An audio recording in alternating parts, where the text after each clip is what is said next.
오늘 복 있는 사람이란 제목으로 하나님 말씀 나누겠습니다. 여러분, 새해 2020년이 벌써 두 번째 주 12일이 됐습니다. 여러분, 시간이라는 것을 참 보면 우리가 시간한테 끌려가는 것 같다는 생각도 종종 하게 됩니다.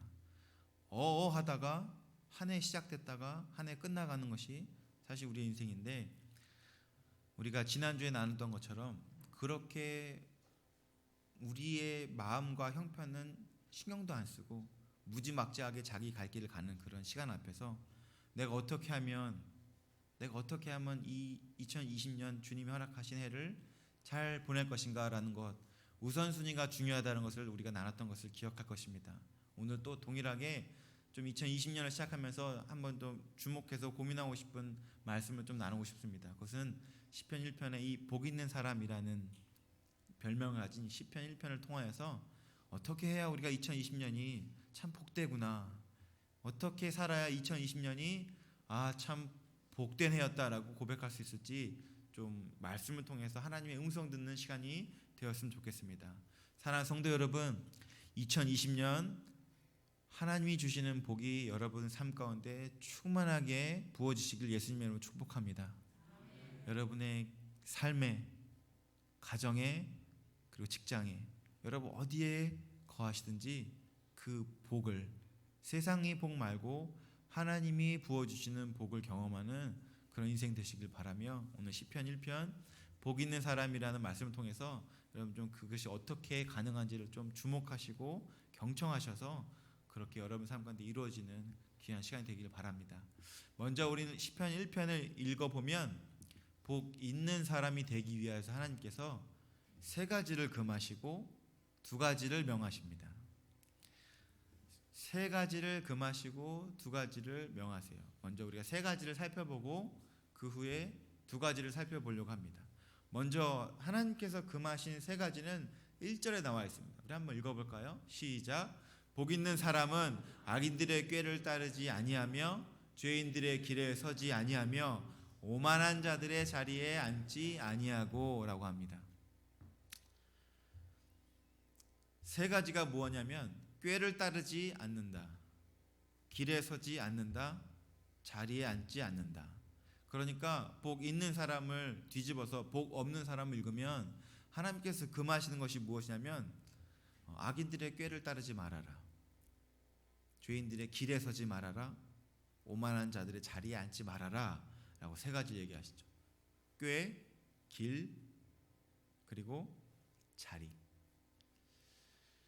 꾀라고 하면은 생각의 영역입니다. 길이라고 하면은 행동의 영역입니다. 자리라고 하면은 소속의 영역입니다. 어떠한 생각을 하는지가 나의 행불행을 결정하는 것이고, 내가 어떻게 행동하는지가 또한 나의 행불행을 결정하시고, 내가 어디에 속해 있는지가 나의 행불행을 결정한다는 것이 1절에 나와 있는 말씀입니다. 그래서 하나님이 이 세 가지를 우리에게 정확하게 분별하고 금하게 하는 것입니다.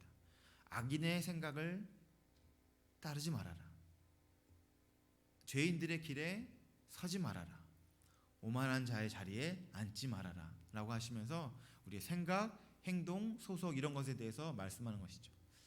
우리가 이 세 가지의 내용을 잘 보면 함께 표현된 동사들을 좀 보면은 아주 정확하게 이것이 잘 묘사되어 있습니다. 영어로 저기 딱 써 있는데 보시면 꾀를 따른다, 영어로 walk라는 단어가 써 있고, 길에 선다라는 단어로 stand가 써 있고, 자리에 앉는다라는 단어로 sit이라는 단어가 써 있습니다. 그러니까 여러분 행동으로 잘 상상해 보시면 어떤 사람이 걸어가다가 그리고 서 있다가 그 후에 앉습니다. 복 없는 사람의 삶이 이렇다는 것입니다. 처음에는 그저 따라가는 수준이었다가 그 후에는 거기에 아예 서서 지켜보다가 나중에는 자리 깔고 앉아 있는 것. 이 복 없는 사람의 삶의 특징입니다. 사랑하는 성도 여러분, 누구나 다 행복하기를 원합니다. 여러분 결혼해서 난 박 터지게 싸워야지라고 생각하면서 결혼하는 사람 있습니까? 다 사랑하고 아껴주고 돌보아주며 행복하게 살려고 하지만 현실의 삶을 딱 뚜껑 열면 그렇지 않습니다. 처음에는 기분 나빠하다가 그 다음에는 나쁜 언어와 행동을 하게 하다가 나중에는 돌이킬 생각을 전혀 하지 않습니다. 복 없는 사람의 삶의 모습이 지금 walk, stand, sit 이란 단어를 통해서 어떠한 말씀을 우리에게 주는 것이냐면 점점 삶이 복 없는 길로 빨려 들어가는 것을 우리에게 보여줍니다. 처음부터 그랬던 것이 아니라 쭉 가다 보니까 내가 서 있는 곳에 딱 보니 어느새 내 삶이 이상한 곳에 덩그러니 놓여 있는 것. 복 없는 사람의 삶의 모습입니다. 그러니까 사실 이 세 가지를 금하는 것, 꾀를 따르지 말아라, 길에 서지 말아라, 그 자리에 앉지 말아라 라고 하는 것은 한 가지입니다. 사실은 처음의 단추가 잘못되면 끝내 종국에는 복 없는 사람의 삶의 자리에 너는 서게 될 것이다 라는 것을 우리에게 말씀하는 것입니다. 사랑하는 성도 여러분, 우리가 작은 생각이 행동으로 이어지게 되고 행동은 결국 우리의 소속으로 결정되는 것을 기억하시면서 한 해를 보내실 때 여러분 주님께서 기뻐하지 않는 일, 명하지 않는 일은 행동으로도 생각으로도 따르지 않으려고 깨어 있으시길 예수님으로 축복합니다. 아주 작게 시작하는 것이 끝에 가서는 작은 것으로 끝나지 않습니다. 우리가 잘 아시는 대로 야고보서 1장 15절에 뭐라고 말씀합니까? 욕심이 잉태한즉 죄를 낳고 죄가 장성한즉 사망을 낳느니라. 그러니까 이 복 없는 사람, 성경이 죄악이라고 말하는 인생은 그냥 딱 한 번에 죄의 이게 아니라 점점 죄인의 삶은 사망으로 나아가고 있고 점점 의인의 삶은 생명으로 나아가고 있는 것, 극명한 대조를 보이게 됩니다. 형편이 점점 악화되는 인생이 있고 형편이 점점 좋아지는 인생, 딱 두 갈래 길로 나눠진다는 것입니다. 그리고 그 시작점 욕심, 죄, 사망 점점 확장되어져 가는 것을 우리에게 보여주면서 시작이 작지만 결국 그것이 끝까지 이어진다라는 것을 우리에게 깨우쳐 주는 것이죠. 사랑하는 성도 여러분, 우리의 시작이 결코 어영부영 되어서는 안 될 것입니다. 늘 주의 깊게 하나님이 기뻐하시는 것, 기뻐하지 않는 것에 귀 기울이는 것이 결국 우리의 행불행, 복이 있고 없고를 결정한 것을 여러분 기억하셔서 작은 것을 작게 여기지 마십시오. 작은 죄악, 작은 하나님이 기뻐하지 않는 것들 결코 작지 않습니다. 그것은 결국 walk, stand, sit 이라는 단어처럼 내 삶을 송두리째 뺏어가게 되는 것입니다. 그것이 복 없는 사람의 특징입니다. 그냥 내버려 두고 사는 것, 끝내는 오만한 자의 자리까지 가게 되는 복 없는 사람의 삶까지 가게 되는 것, 그것이 오늘 시편 1편에 나와 있는 하나님께서 우리에게 명하지 말라고 금하시는 내용들을 통해서 나타나는 한 가지의 내용인 것이죠.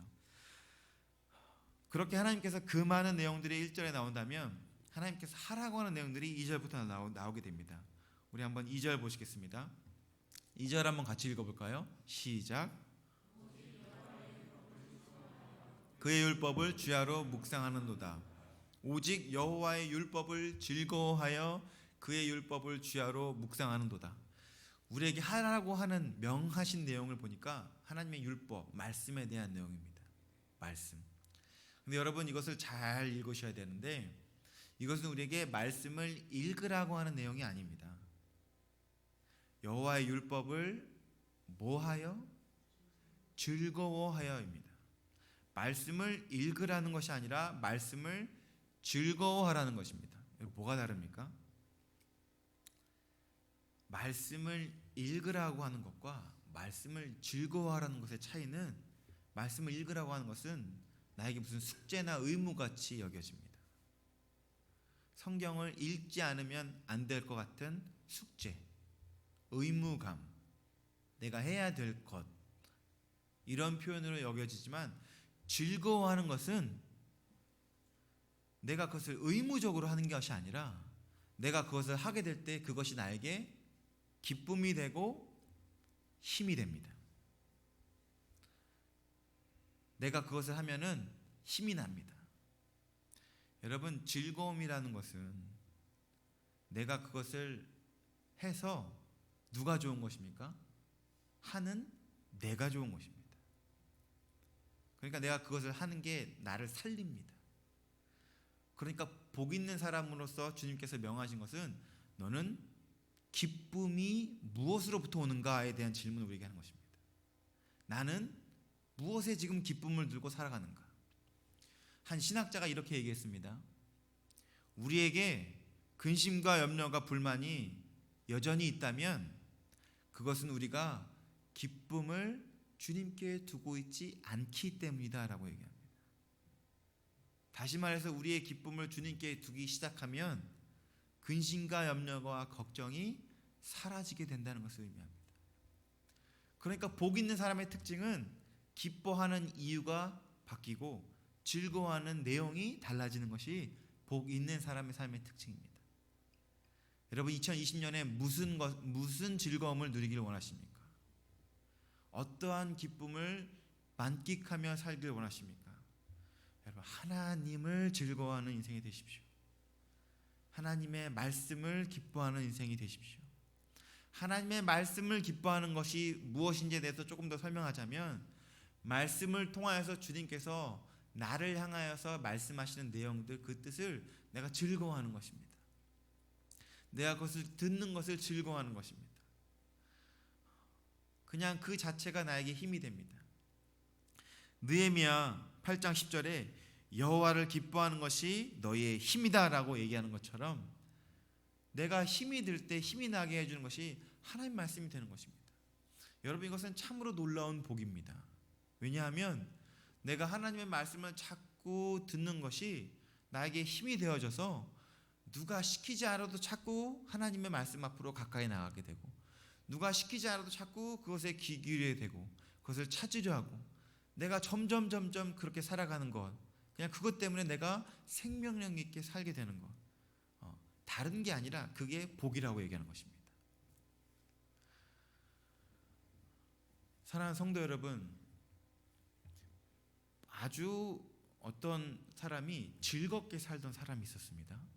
아주 작은 것에 감사하며 그냥 가족 안에서 서로 대화 나누는 것을 즐겁게 살다가 이 사람이 나도 좀 뭐 일 좀 해볼까? 라고 해서 무슨 일을 할까 찾다가 주변 친구 중에 한 명이 부동산 하는 일을 하는 친구가 있었어요. 리얼터 친구가 있어서 그 친구의 도움으로 부동산 자격증을 따게 되었습니다. 그래서 나 같은 사람이 이런 일을 할 수 있을까 했는데 자꾸 친구가 격려해주고 건면해줘서 너 잘할 거야. 너 늘 작은 것에 감사하고 너한테 좋은 긍정적인 에너지가 나오니까 너 잘 섬길 수 있을 거야. 그러면서 격려해줘서 자격증을 따서 이제 일을 하게 되었어요. 그런데 부동산의 일이 집을 매매하는 거잖아요. 집을 매매하려면 뭘 잘 알아야 됩니까? 집을 잘 알아야 되잖아요. 그래서 이제 집을 돌아보게 됩니다.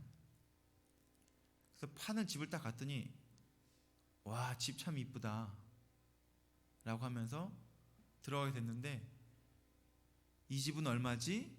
라고 가격을 보면서 가격이 좀 높은 거예요. 그 전까지는 한 번도 그런 생각을 안 하다가 와, 이 정도 가격에 이런 좋은 집이 있구나 라는 것에 대해서 알게 됩니다. 그리고 나서 이제 팔려고 집을 그렇게 좋은 집도 돌아보고 집에 돌아와서 이제 침대에 누워서 이제 여전히 똑같이 가정에서 즐거움을 나누고 누웠는데 잠을 자려고 하는데 이상하게 잠이 안 와요. 눈앞에서 뭐가 쓱 지나가요. 뭐가 지나가죠? 좋은 집이 지나가요. 좋은 집이 지나가요. 그러고 나서 그 다음날 또 하루하루 지나가서 그냥 즐겁게 일을 시작하려고 하다가 나중에 그 안에 어떠한 마음이 들겠습니까? 나도 저 집 한번 살아봤으면. 나도 저 집 한번 살아봤으면. 여러분,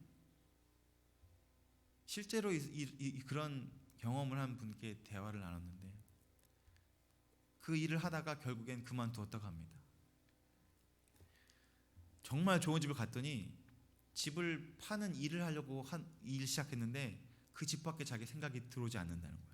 그 전까지는 자기 집이 전혀 부담스럽지도 않았고 감사했고 즐거웠고 그냥 즐겁게 살았는데 괜한 것을 봐서 자기 마음에 마구 요동치는 것을 경험했다고 하는 거예요.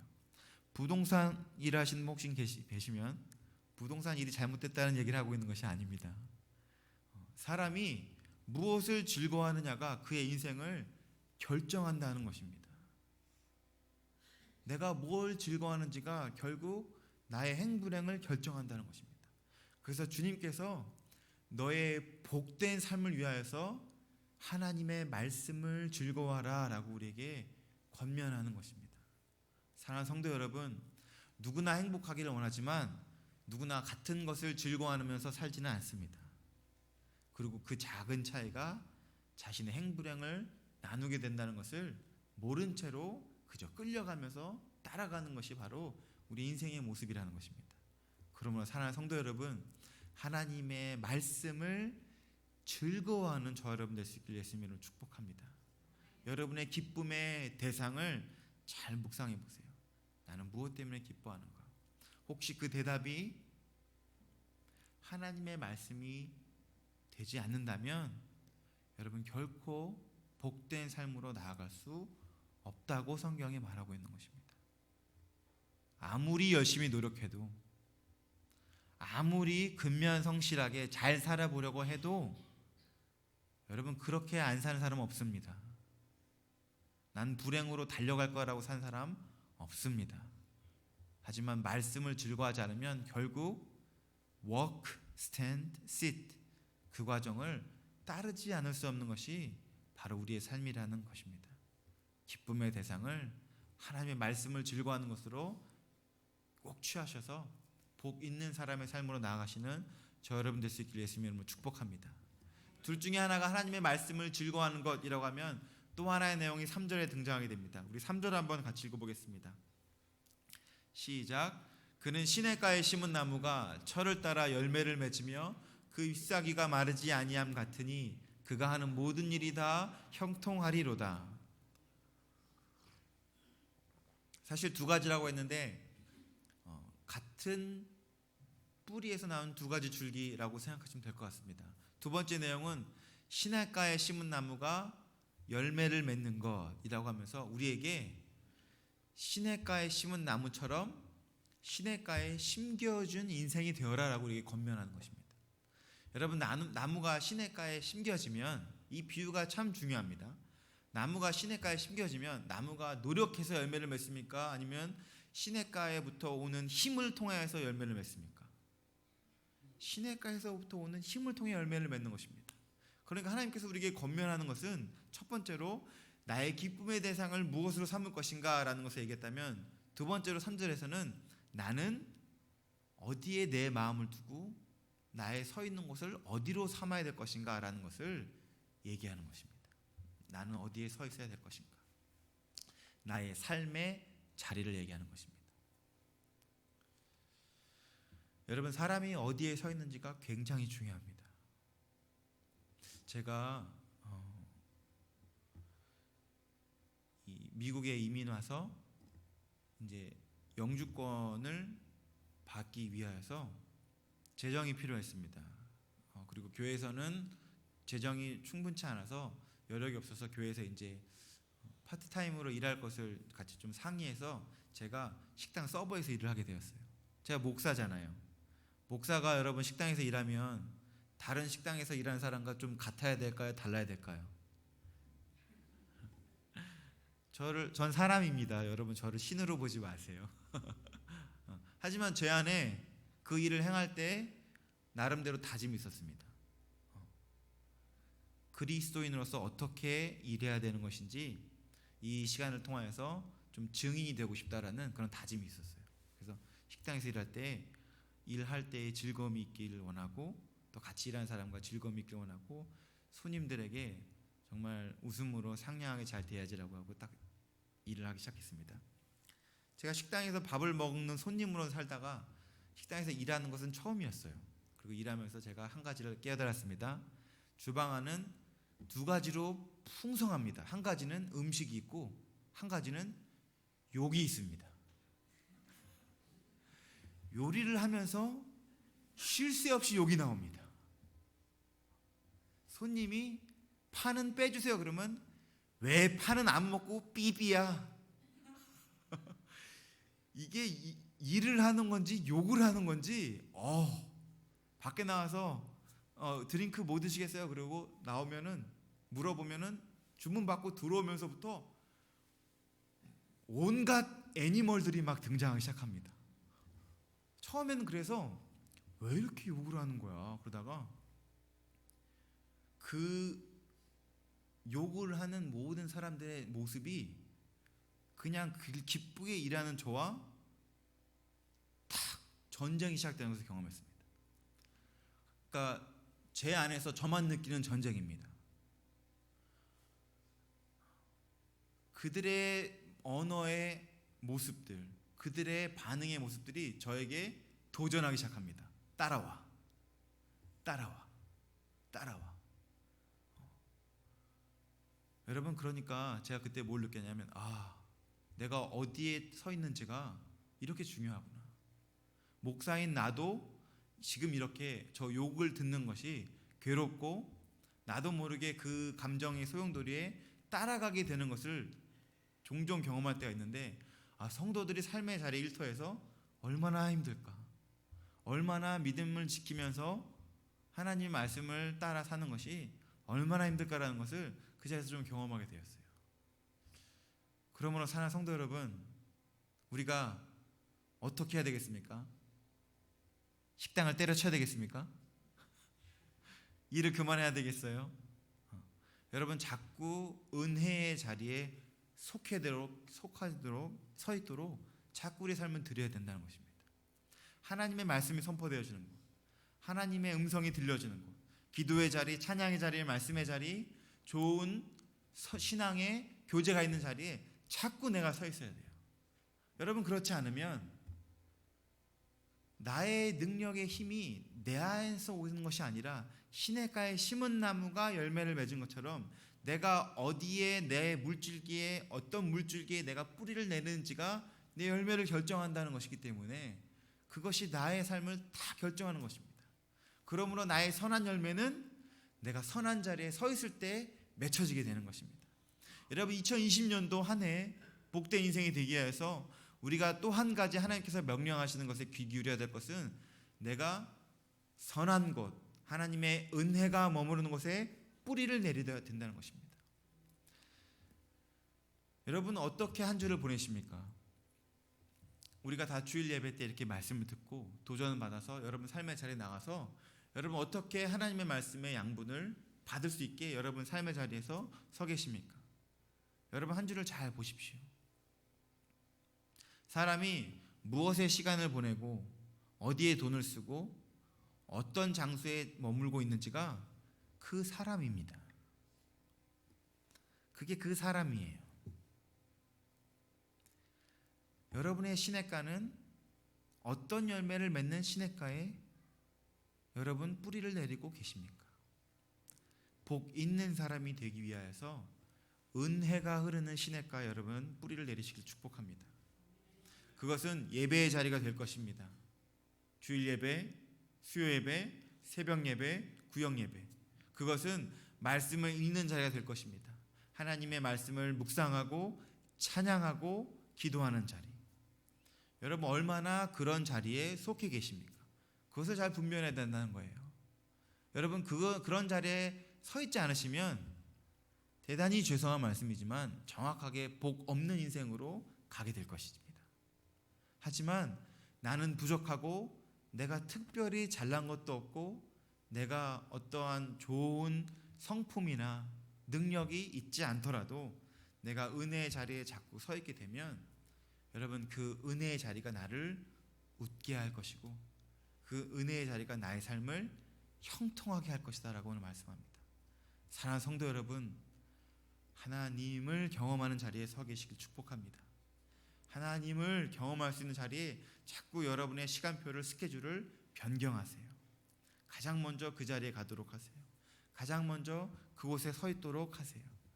그것이 우리의 시냇가가 되어서 우리에게 풍성한 열매를 맺게 되어서 형통한 삶으로 이끌게 될 것입니다. 오늘 말씀을 마치며 세 가지 금할 것, 두 가지 해야 될 것 다시 한번 기억하기 원합니다. walk, stand, sit. 점점 죄인과 악인과 오만한 자의 삶으로 점점 나아가는 불행한 삶을, 복 없는 삶을 여러분 돌이키시고 말씀을 즐거워하는 삶으로, 말씀이 있는 곳에 시냇가와 같은 곳에 뿌리를 내린 삶으로 나아가셔서 복 있는 2020년 하나님의 모든 형통케 하는 복을 누리시는 저 여러분 될 수 있기를 예수님의 이름으로 축복합니다. 우리 함께 기도하시겠습니다.